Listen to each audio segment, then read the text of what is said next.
Hi children, how are you? Before going to explain about new lesson, production in a factory, a paper mill, I remind you about the previous lesson, Industrial Revolution. In Industrial Revolution, you learn more things about factory production. Okay children? The lesson before the Industrial Revolution also I had explained you, that is handlooms, handicrafts and handlooms. In handicraft, production is done at home by only some small families with the help of simple tools.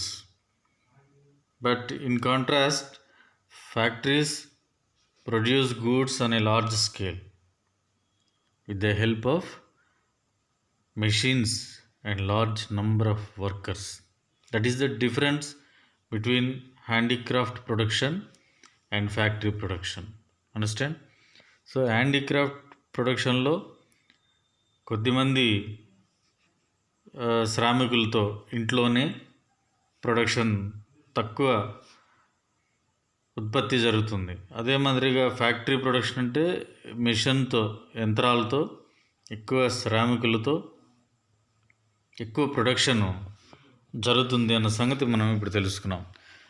ఈరోజు లెసన్లో production in a factory a paper mill అనేటువంటి 9th chapter 7th క్లాస్లో paper mill గురించి స్పష్టంగా తెలుసుకుంటాం. So paper mill ఏంటి, ఏ రా materials దీనికి వాడతాము అనేది మీరు స్కూల్లో చూసుంటారు. మీ నోట్స్లు కానీ, పాఠ్యపుస్తకాలు కానీ, రికార్డ్స్ కానీ, అటెండెన్స్ రిజిస్టర్స్ కానీ, all this material made with paper. So పేపర్తోనే ఇవన్నీ తయారవుతాయన్న సంగతి మీకు స్పష్టంగా తెలుసు. మరి ఎలా? So what raw materials do we use for making this paper production especially? So raw material ఏం కావాలి మీరు ఆలోచించండి. రా మెటీరియల్ అంటే మీ వెంటనే ఏమని స్ట్రైక్ అవుతుంది పేపర్కి? ఏదో ఒక వుడ్ అనేది మీకు మైండ్లో వస్తుంది.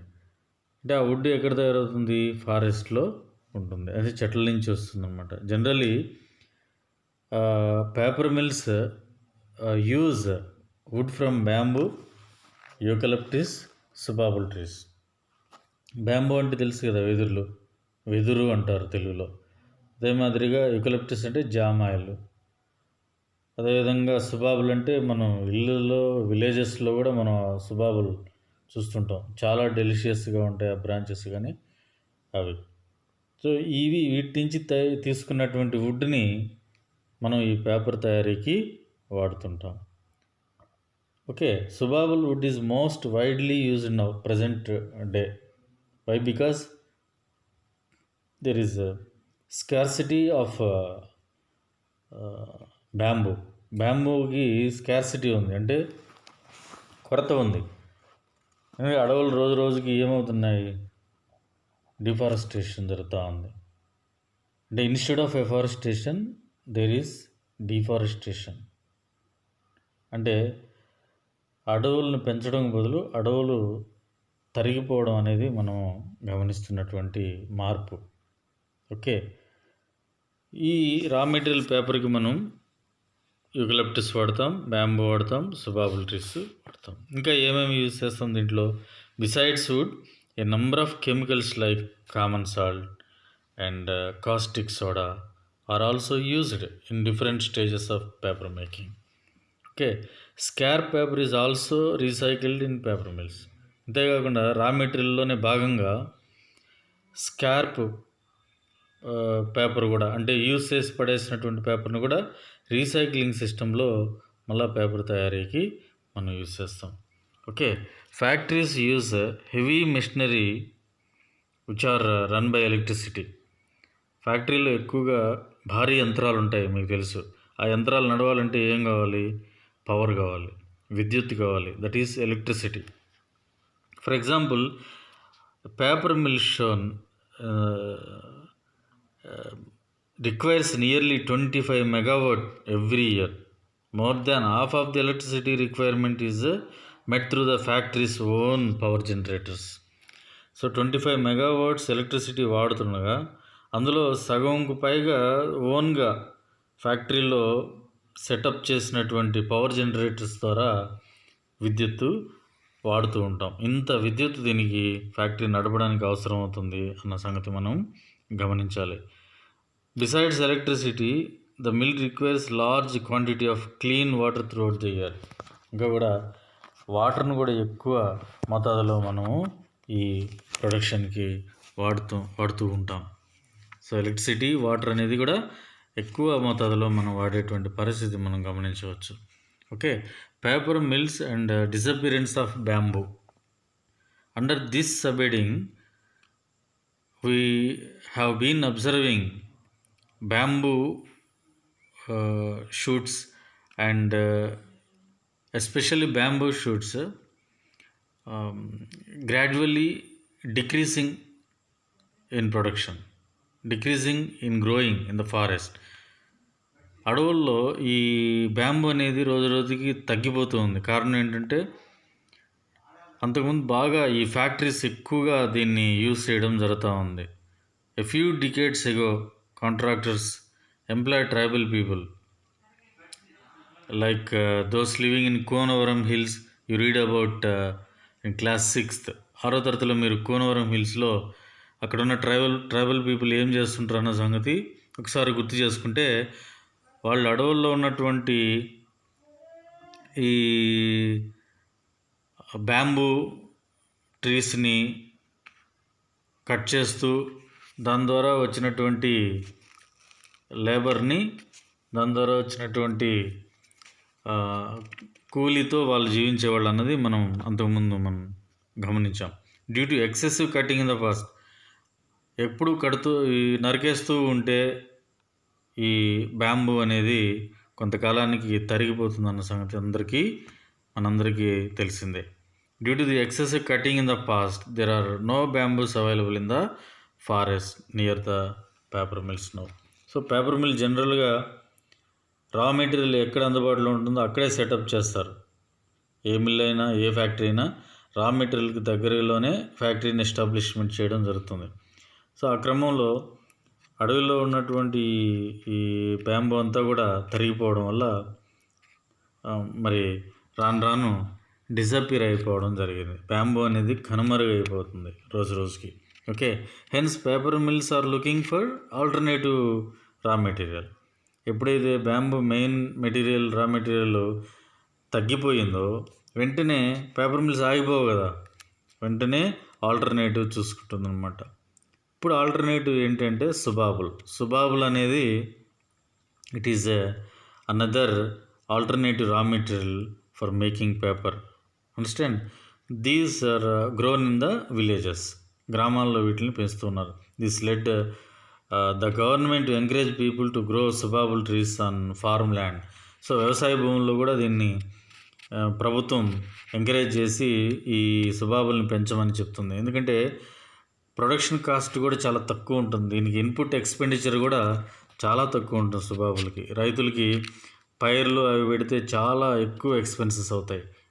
ఇలాంటివి వేస్తే పెద్ద ఖర్చు కాదు, ఆదాయం మాత్రం ఎక్కువ ఉంటుంది. Okay, nowadays paper mills bring wood from distant places. చాలా దూరాల నుంచి కూడా ఈ రా మెటీరియల్ వస్తుందన్నమాట ఈ రోజుల్లో. ఓకే, ఇంకా process of paper making process ఎలా జరుగుతుందంటే, so there are different stages for making paper. Chipping stage first stage, making of wood pulp second stage, spreading the pulp third stage, pressing and drying and rolling, and final stage is cutting. Okay, first స్టేజ్లో chipping అంటే ఏంటి? ఈ వచ్చినటువంటి రా మెటీరియల్ని పీసెస్గా చేయడం, ముక్కలుగా కట్ చేసి వాటిని దాదాపు 15 to 20 వర్కర్స్ ఈ సెక్షన్లో పనిచేస్తారు. Chips are separated according to the size వారీగా వాటిని సపరేట్ చేసి వాటన్నిటిని కూడా చిన్న చిన్న ముక్కలుగా చేస్తారన్నమాట ఫస్ట్ స్టేజ్లో. Okay, work goes in this way throughout the day. రోజంతా ఈ పని జరుగుతుంది. Can imagine how many trees have to be cut to run paper for just 1 day. 24 అవర్స్లో ఎన్ని చెట్లు కట్ అవుతాయో చూడండి ఈ విధంగా ఈ పేపర్ కోసం. కాబట్టి పిల్లలు, మనం పేపర్ని చాలా భద్రంగా వాడుకోవాలి. ఇష్టం వచ్చినట్టు పేపర్లు చింపేయడం, క్లాస్ రూమ్లో వేసేయడం, వాటంతా అలా వేస్ట్ చేయకూడదు. వేస్టేజ్ అనేది ఎట్టి పరిస్థితిలో చేయకూడదు. ఎందుకంటే మనం ఒక్కొక్క పేపర్ వేస్ట్ చేసే కొద్దీ ఒక్కొక్క చెట్టుని నరకాల్సి వస్తుంది. దీనివల్ల అడవులు తరిగిపోయి వర్షాలు రాకుండా పోయే ప్రమాదం కూడా ఉంటుంది. Okay, next second stage making of wood pulp. రెండో స్టేజ్లో వుడ్ పల్ప్ అంటే ఏంటంటే గుజ్జు, పేపర్ గుజ్జు. వాటన్నిటిని కూడా గుజ్జులాగా తయారవుతుంది అన్నమాట మిషన్స్లో. వాటికి లిక్విడ్ పల్ప్ లాగా చేసి కలర్స్ని కోట్ చేస్తారన్నమాట. కలర్స్ని కోట్ చేసిన తర్వాత ఒక క్రీమీ కలర్ వచ్చేస్తుంది. దాన్ని థర్డ్ స్టేజ్లో spread the pulp. So the liquid pulp is spread on this screens over a cylinder. This is an important stage. So which stage is important for paper making? Spreading the pulp. Third stage చాలా important అనమాట. Okay, తర్వాత ఏం చేస్తారు? Pressing చేస్తారు, dyeing, rolling. So press చేసి drying చేసిన తర్వాత rolling చేస్తారనమాట పేపర్ని. ఆ తర్వాత డిఫరెంట్ సైజెస్లో కటింగ్ చేస్తారు. That is the final stage. Okay, ఇంకా వర్క్ ఇన్ బ్యాచెస్. ఈ ఫ్యాక్టరీలో పనిచేసే వాళ్ళు బ్యాచ్లుగా డివైడ్ అవుతారనమాట.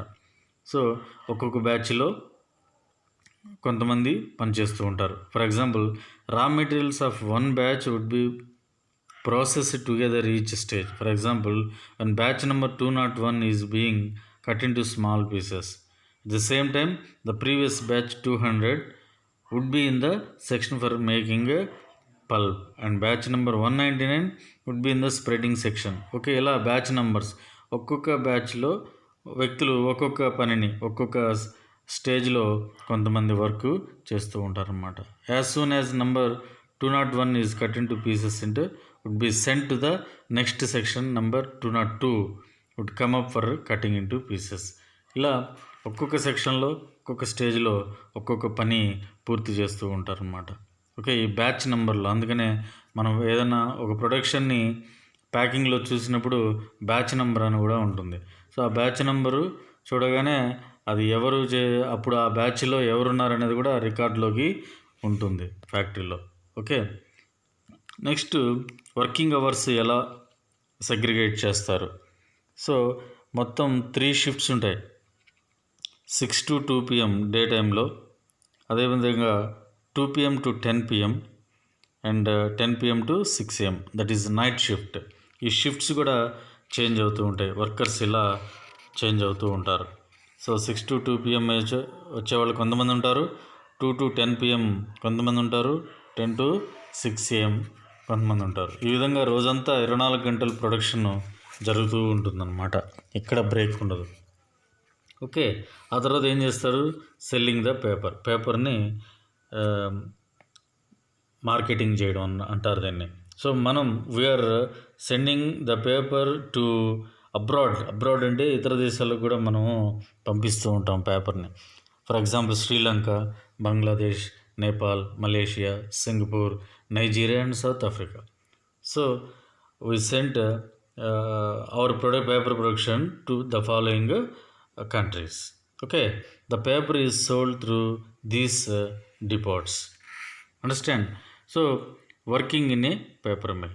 So working conditions ఈ paper Millo different works different groups of people చేస్తారని మనం ఆల్రెడీ తెలుసుకున్నాం కదా. ఓకే, ఇక్కడ బెనిఫిట్స్ ఉంటాయి. రెగ్యులర్ ఎంప్లాయీస్కి కొన్ని బెనిఫిట్స్ ఉంటాయి, అదేవిధంగా టెంపరీ ఎంప్లాయీస్కి తక్కువ బెనిఫిట్స్ ఉంటాయి. ఎక్కువ బెనిఫిట్స్ రెగ్యులర్ ఎంప్లాయీకి ఉంటాయి అన్నమాట. ఎక్కువ జీతం ఉంటుంది, ఎక్కువ బెనిఫిట్స్ ఉంటుంది. ఓకే, ఇలా ఈ లెసన్ గురించి మనం పేపర్ ప్రొడక్షన్ ఎలా జరుగుతుందో తెలుసుకున్నాం. Okay thank you.